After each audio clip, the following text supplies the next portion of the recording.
Hello everyone, welcome to my channel.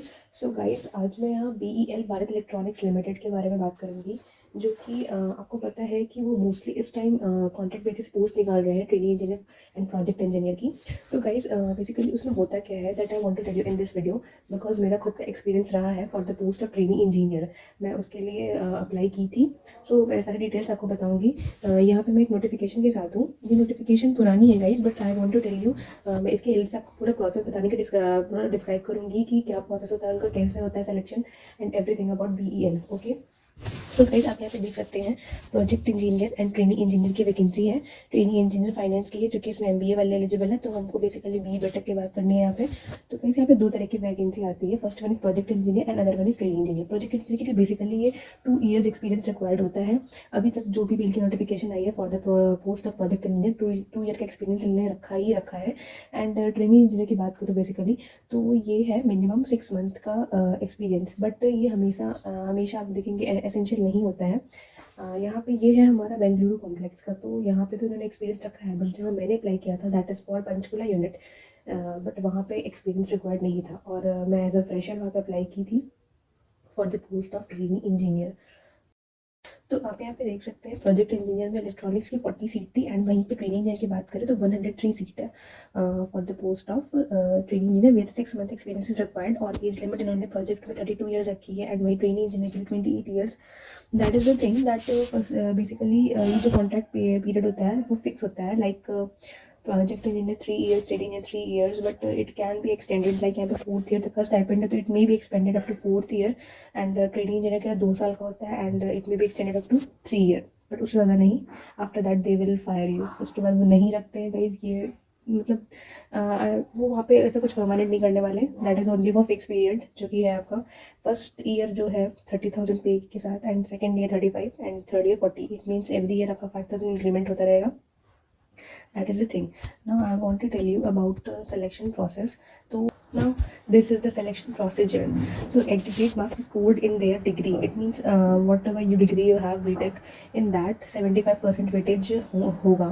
जो उनका selection process है उसमें 75% marks they will give according to your aggregate marks in your respective discipline and the relevant post qualification experience। ये guys, ये चीज़ जो है इससे मैं लैग कर गई थी, जहाँ जब मेरे यूनिट में 10% दिया गया था इंटरव्यू को, एंड 75% बीटेक के मार्क्स को। तो मेरा बीटेक के मार्क्स अच्छा है, लाइक मेरा 85% है ओवरऑल पूरे सेमेस्टर मिला के। तो that is the thing. But फिर भी जो एक्सपीरियंस वाले थे ट्रेनिंग इंजीनियर में, उन्होंने अप्लाई किया था, एंड उसको उस चीज़ का उनको बेनिफिट हुआ था, जिसकी वजह से मेरा वहाँ सिलेक्शन नहीं हुआ। तो ये मैं आपको बताना चाहूँगी। एंड इंटरव्यू के लिए यहाँ पे 15% वेटेज रहता है। तो 15, लाइक अगर 100 मार्क्स का पेपर है तो 75 मार्क्स आपको मिलने वाले हैं।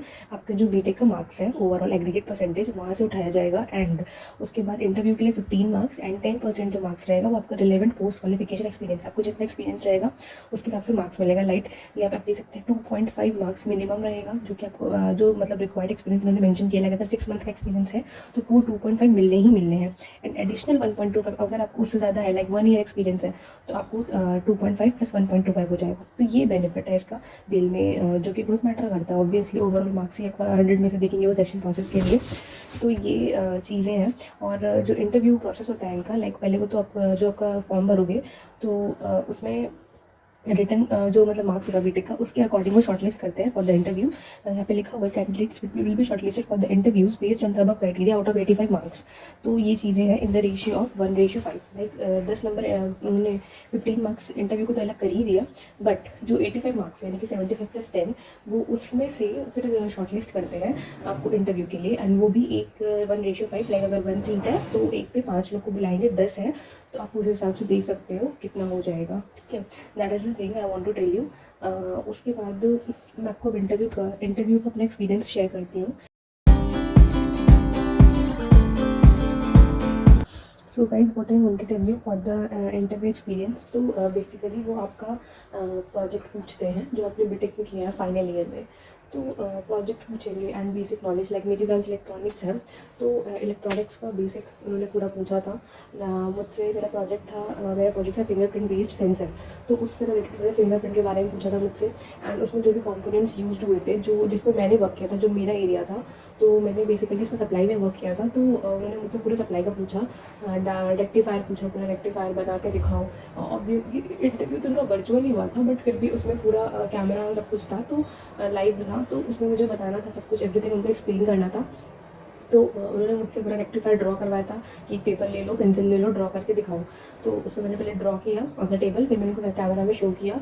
एंड आफ्टर दैट उन्होंने मुझसे पूरा डायोड के बारे में अच्छे से पूछा कि diode, crystal diode and rectifier, जो भी मतलब हम डायोड यूज़ करते हैं ब्रिज में, ब्रिज रेक्टिफायर एंड उसमें सेंटर टेप में क्या डिफरेंस है।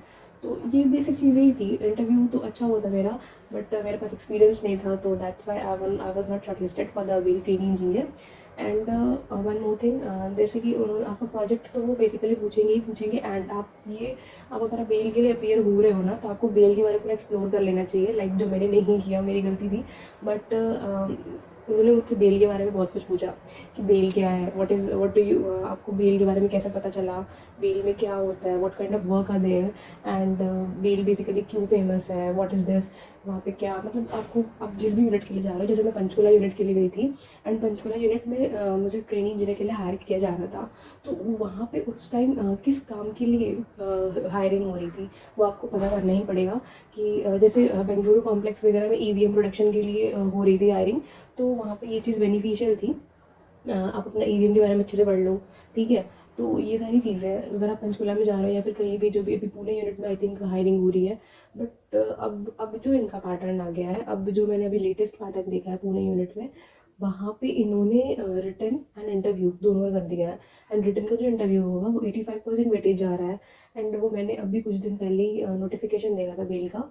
तो ये चीज़ें उन्होंने अलग कर दी है, बट पहले ऐसा नहीं था। बट आई डोंट नो ये सारे यूनिट्स के लिए है कि नहीं है, बट पूरी यूनिट के लिए तो ऐसा ही है। अभी मैंने देखा था नोटिफिकेशन, 85% रिटन मार्क्स को एंड 15% पे मार्क्स रहेगा, वो इंटरव्यू को जाएगा। तो ये अब उनका वहाँ रिटन पैटर्न कैसा है आई डोंट नो, बट जो मेरा एक्सपीरियंस था मैंने आपसे शेयर कर दिया। Now, if you like my video, then please do subscribe my channel. If you are having any comment, any query regarding in electronics and instrumentation branch, then do comment in the comment box and do subscribe my channel. Thank you guys.